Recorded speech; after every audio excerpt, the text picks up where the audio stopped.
Hi everybody, welcome back to another update on Into the Wildwoods. I'm starting in the Veridian Plains today because it's mostly where I've been working. On the list of things that I've added is a cute little intro music thing, I guess. And the temple that's directly across from here, as well as the structures, well, most of the structures that are included in it, as well as some of the actual gameplay functions that'll be involved with that one. So if I restart the level,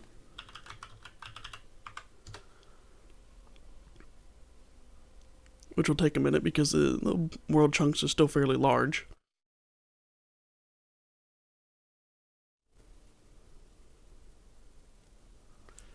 You can see that the lighting's a little bit jacked right now because it doesn't actually start level functions until all the pieces are loaded. I actually went and detected that properly in this, unlike Sonus Etheria. But if you just give it a hot second...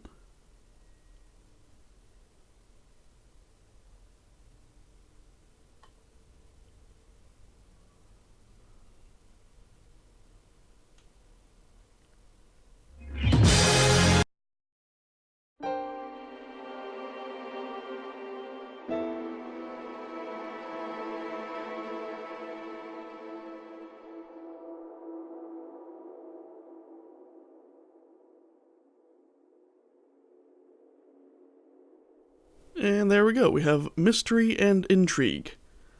Still need to work on that a little bit, maybe make it a little bit longer as you start to go exploring, but if I just pop it into run mode here so we can just cross this place, which is kind of the point behind this level. So you cross the place to get to that section, and then you head on over that way to go and use the portal. But one of the things that I've done to kind of fix the way that this works is the lazy solution is if you notice you can still see the gap or the line that marks the section between tiles. And I'm calling these things tiles now because chunks don't really fit because that suggests that they're actually properly procedurally generated. But you'll notice we have a thing going on in the center between them.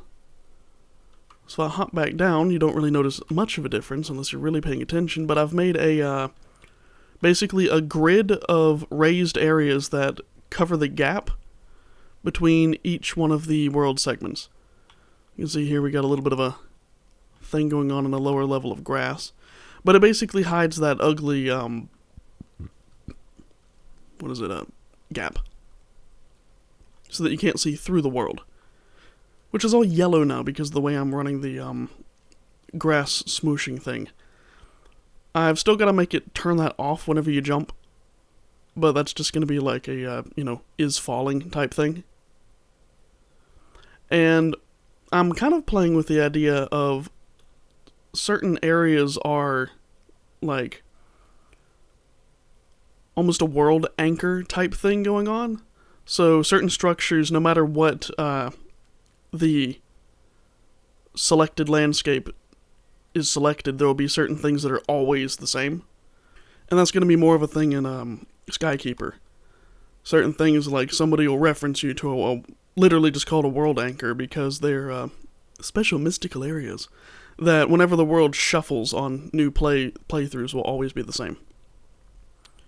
And that's basically just the borders between the segments, just to make them align properly and look better. Here, I think I'm going to have the portal is going to be like a world anchor type object that is just designed to sit above, or like, in the landscape, and isn't part of one of the tiles, so it makes it feel a little bit more like it's different every time you come through here. Because I like to emphasize replay value, so that every time you play the game, it's different, yeah! I still haven't done any of the foliage on the mountains, but that'll take just, like a couple of hours or so that's not going to be a huge deal. I need to work on some, distance field objects to make it feel like there's more world outside of this, 9 square tiles. Like out there needs to be some more mountains and stuff fading off in the distance, but those could even be flat images. I've seen really good results with stuff like that.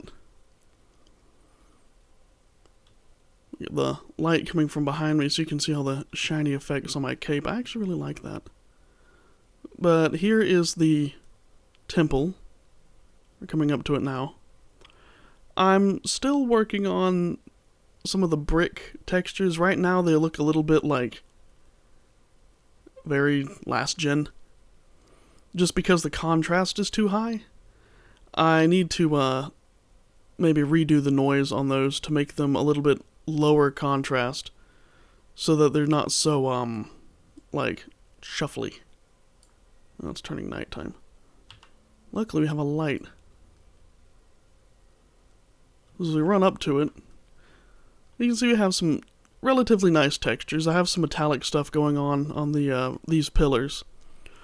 Although I unwrapped them all the same, they were technically different objects that were just shuffled together, and yeah, Blender made some of these sections upside down. So I'm probably going to have to go in and remake them or redo the UVs on them so that the moss isn't like, you can see here, it's not right. But these are sort of like test objects. I'm probably going to go in and make them just better. I just wanted to see how they would feel whenever you're walking around them. Ooh, that is really obnoxious. But we have reflective parts on the floor. And the floor is one big texture, whereas these are tiled. So we got a little bit of some blurry stuff around the edges and some resolution freaking, but it's not a huge deal. This is a temple more aimed towards the morning, so if I hit T and run daytime all the way through. There we go. Excuse me. I'm really hoarse today for some reason. There we go. We have the light shining through nicely and illuminating everything. Although we have a lot of light inside, more than I really think we ought to, so I might need to work on fixing the skylight for interior areas, because this is a little on the bright side. But that's just like tweaking stuff. I can do all that later. There is supposed to be like an altar type thing here that'll glow,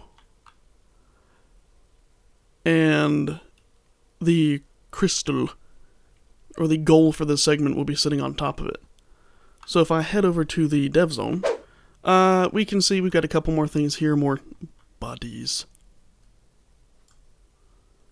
Oh yeah, and a toggleable holding thing, because the whole point of the game is holding on to stuff, so it might be better to have it where you don't have to hold the mouse down all the time. More difficult to throw. But yeah, we have a big thing here, which is what I'm looking at with some of my textures and making sure my surface effects are nice. Which, this thing turned out kind of better than expected. It's supposed to be like one of those big rough emeralds, but I added some subsurface effect on it so that whenever you shine a light into it, it looks very, well, subsurfacey, translucent. It's a very nice effect. The way that the light hits it. It looks almost more translucent than actual dirty emeralds. But if we hop into here, we can see that the actual object is sitting on this cube and does a spinning, floating thing, and is not actually attached to anything. Currently, it just has gravity turned off, so if you, like, boop, bump into it, you can knock it off its pedestal, which, to be honest, is kind of hilarious, but you're going to want to grab it before it goes, you know, like, off, because it should bounce off the ceiling. Yeah, there it goes. So in this room, it floats around. But if you go in and pick it up, I still don't have a reticle. Bring it outside. Yeah, let's just bring it outside. This is fun. Oh, look. The gods are angry. We've stolen their thing, and it doesn't float anymore, does it? Yeah, that's the whole point behind this object, is now we gotta run. Because eventually, those lightning bolts will completely ruin your day. They're just gonna stun you. While the other enemy dudes surround you and eat your toes or something. I've trapped them in a little box over there because they're getting kind of annoying. But, yeah, and if you take this back to the temple, it doesn't fix the, anger. You can just hop it in here and just, whoop. Yep, nothing's happening. You can see that it's still blurry because I've turned off the depth of field on anything that you're carrying. I'm gonna add a button that lets you inspect what you're picking up that'll bring it closer to your face. Like whenever you hit E, it'll turn the depth of field on to whatever you're looking at and you can rotate it and inspect the object. I can delete the clouds. Yeah, there we go. We got a button for that and then set it on our table. Real nice. Let's go and look at it like, ooh, look, it's like a philosopher's stone. It's immune to focus half the time, though, which is strange. Yeah, I actually don't get that. The hitbox on it is kind of strange. Because it's like, right on the tail end of it. Like right on the bottom. Whenever you pick it up, you can see, like, well. Yeah, the depth of field acts funny there, but I almost want to say it's because of the sphere trigger around this thing. But that's not hugely important. Oh god, that still works. So yeah, we have two objects now that are like mystical, and I need a reticle so I can see what I'm doing. That's going to be next on the project. So let me just set this over here with the bigger one, because that is actually the same shape.